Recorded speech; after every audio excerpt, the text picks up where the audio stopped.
Hey, seventh graders, it's Mrs. Wyland. I need you to open your packet to page 6. On that page, you will see at the top it says Waves Inside the Earth.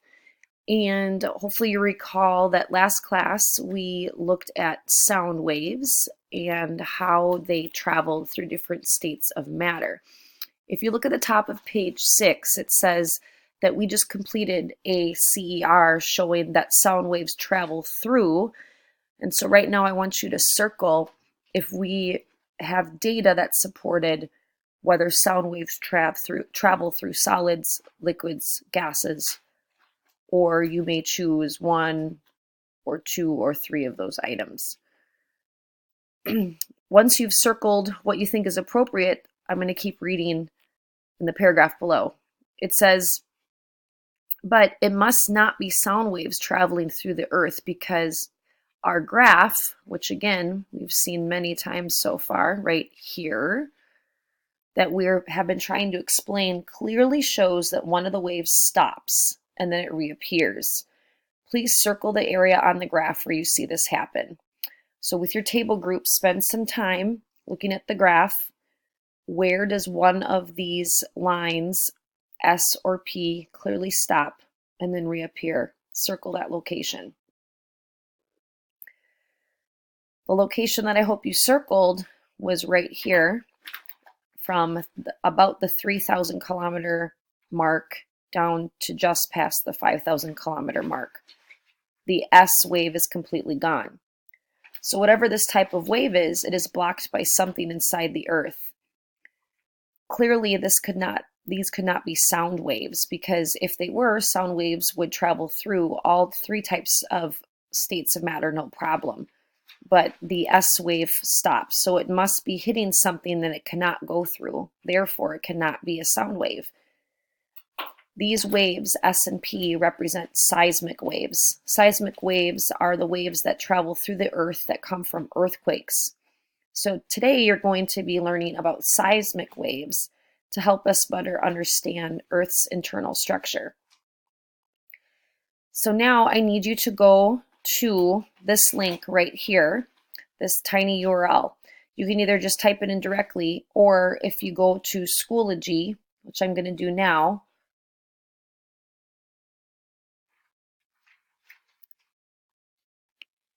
okay, so now I'm on the Schoology science page. And when you get there, if you click on helpful websites, you'll see this link called the Mighty Wave Maker.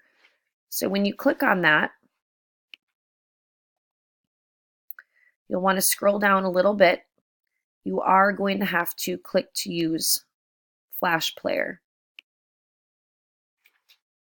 All right, so now the green dots have appeared.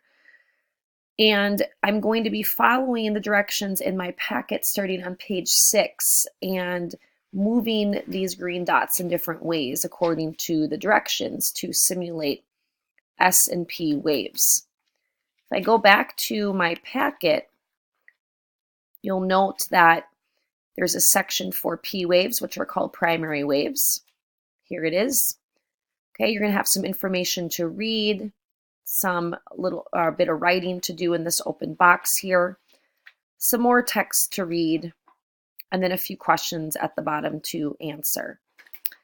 Then you will move on to S waves or secondary waves. You're going to use the Mighty Wave Maker again to move the green dots in a certain way that the directions say, and complete the section about S waves.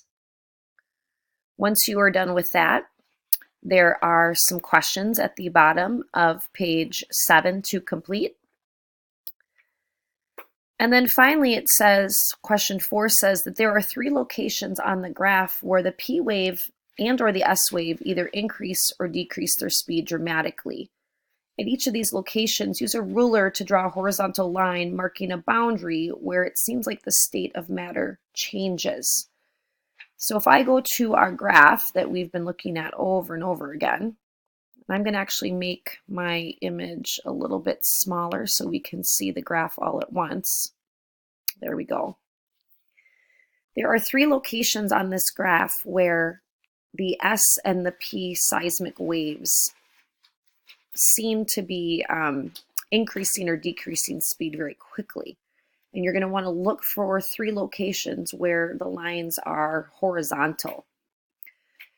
Once you find those 3 locations where the lines are horizontal, you're going to draw a line with a ruler straight across the page, overlapping those 3 locations. Once you've done that, then you're going to continue on to the next section. So it says, what do we know about the inside of the Earth at this point? So I'd like you to read these sections, try filling in the blank, do the best you can, and when I see you guys next class, we'll go over your results. Then, when you're done with this assignment, this interactive, then you will have some reading to do about seismic waves on Schoology. So I'm going to show you where that is. I'm going to head back to Schoology. Let's see here. And in the Unit 2 folder, you will find textbook readings. You are going to click on this one called Seismic Wave Reading. It's not very long. Once you have read through that, then I want you to go back to this folder called Assignments folder. Open that up. I will at that point have published for you this assignment called Seismic Wave Reading Questions. You'll be asked, or you'll be provided your own copy. Here's what it looks like.